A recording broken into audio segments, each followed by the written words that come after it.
Satu nusa, satu bangsa, satu bahasa, Indonesia. Ikrar Sumpah Pemuda 28 Oktober 1928 adalah tonggak penting sejarah bangsa kita. Peristiwa ini jadi puncak pertama kebangkitan nasional yang menyatukan beragam perbedaan. Mulai dari suku dan etnis, bahasa, seni, budaya, sampai agama. Semua bersatu dalam harmoni untuk kebangkitan sebagai satu bangsa untuk memperjuangkan kemerdekaan. Sumpah Pemuda menjadi pondasi yang kokoh dan kuat peran penting kaum muda yang kemudian berlanjut seturut peristiwa-peristiwa yang mengubah sejarah bangsa oleh generasi muda. Mereka yang mendobrak kemampatan, menggubah perubahan untuk kemajuan Indonesia.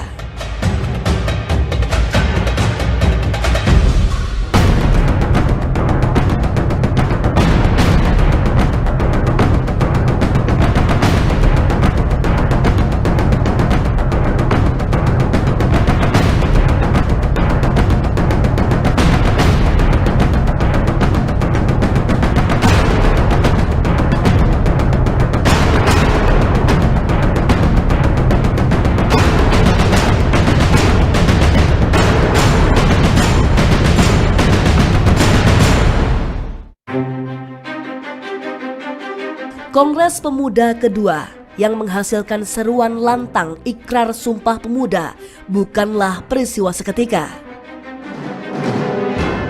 Kebangkitan nasional yang berhasil memecah kebekuan primordialisme Nusantara ini memiliki runutan panjang perjuangan melawan penjajahan. Salah satunya dimulai dengan berdirinya berbagai organisasi kebangsaan dan kepemudaan di awal abad ke-20.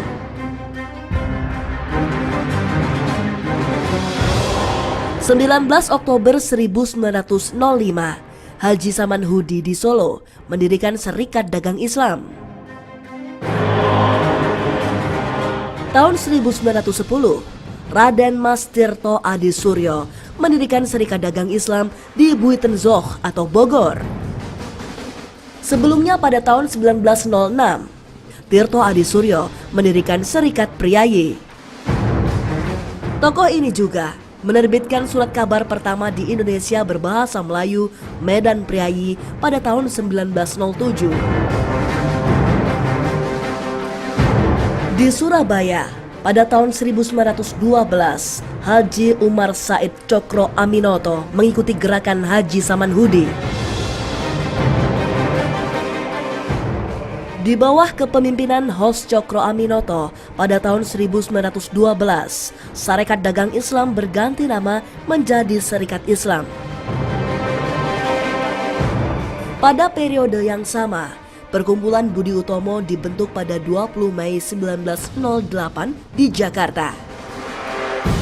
Budi Utomo berdiri atas inisiatif Dr. Sutomo bersama beberapa dokter dan mahasiswa Stovia berdasarkan gagasan Dr. Wahidin Sudirohusodo. Anggota perkumpulan ini di awal berdirinya dikhususkan untuk orang Jawa yang juga mahasiswa kedokteran Stovia. Perkumpulan Budi Utomo tercatat dalam sejarah sebagai organisasi pemuda pertama di Indonesia. Keberadaan Budi Utomo ini menggerakkan dan seiring sejalan dengan munculnya organisasi dan perkumpulan pemuda yang bersifat kedaerahan di awal abad 20.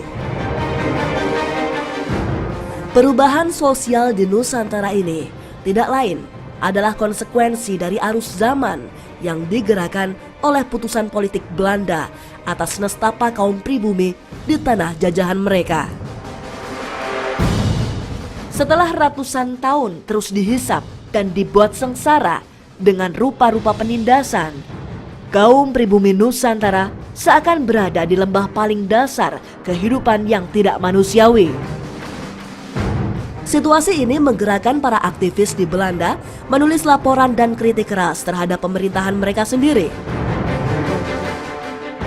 Akhirnya, Ratu Wilhelmina berpidato dalam pembukaan parlemen di Belanda.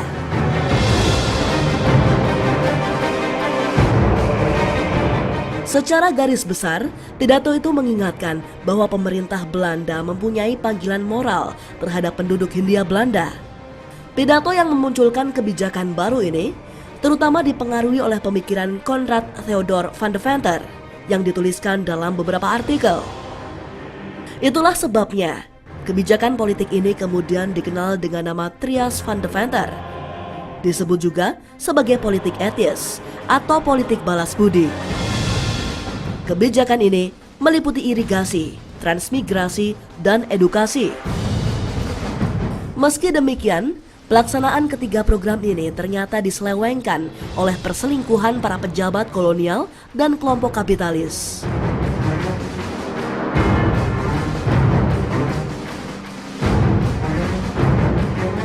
Irigasi yang seharusnya untuk pertanian rakyat Indonesia dialihkan untuk perkebunan-perkebunan Belanda.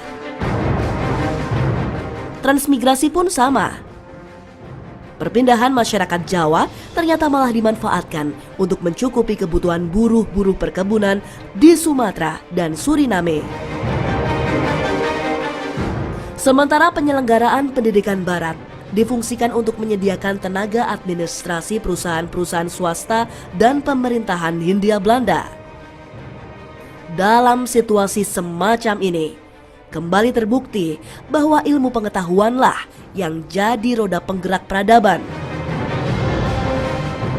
Dibukanya akses pendidikan bagi kaum pribumi ternyata menjadi pelita yang kelak kemudian menyalakan kebangkitan nasional rakyat Indonesia. Kongres Pemuda kedua didasari hasil dari Kongres Pemuda pertama. Dalam Kongres Pemuda pertama, dimaklumatkan bahwa bahasa persatuan adalah bahasa Melayu.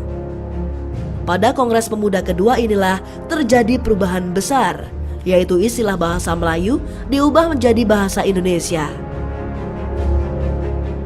Yamin yang semula bersikukuh menggunakan istilah bahasa Melayu menimbang ulang bahwa Kongres kedua ini harus menghasilkan resolusi yang penting. Maka dia kemudian merumuskan bahasa persatuan adalah bahasa Indonesia.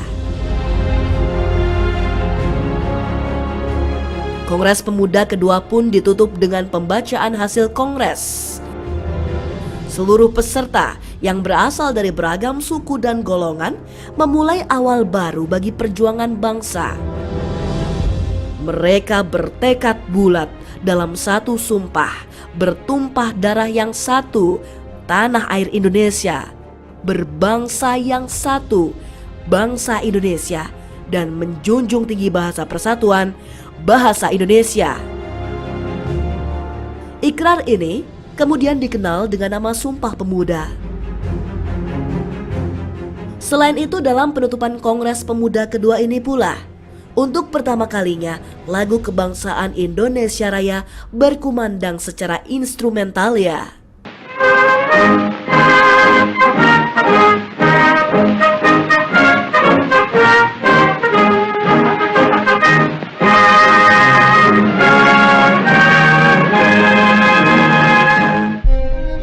Bangsa Indonesia dilahirkan oleh kaum muda. Sejak awal abad 20 yang ditandai dengan berdirinya Sarekat Islam dan berbarengan dengan munculnya kaum terpelajar, kaum muda betul-betul bergairah. Berjuang untuk bangsa sudah tentu memiliki resiko yang besar. Terlebih di masa penjajahan di bawah pemerintah kolonial Hindia Belanda. Penangkapan, penjara, dan pengasingan menjadi ancaman nyata.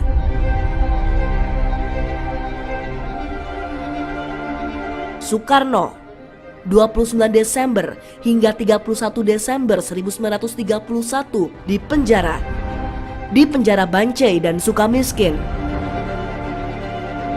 Agustus 1933 diasingkan ke ND Flores. Tahun 1938 sampai 1942 diasingkan ke Bengkulu.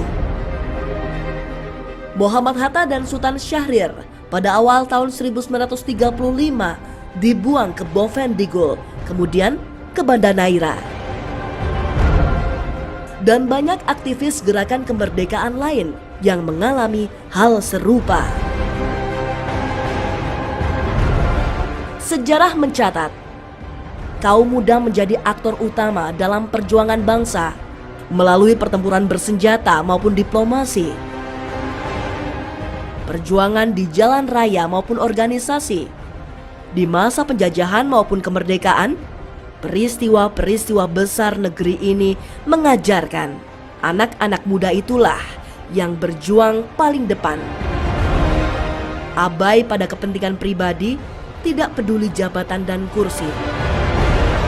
Pada mereka kita belajar, pada kaum muda itu bergantung masa lalu dan masa depan Indonesia.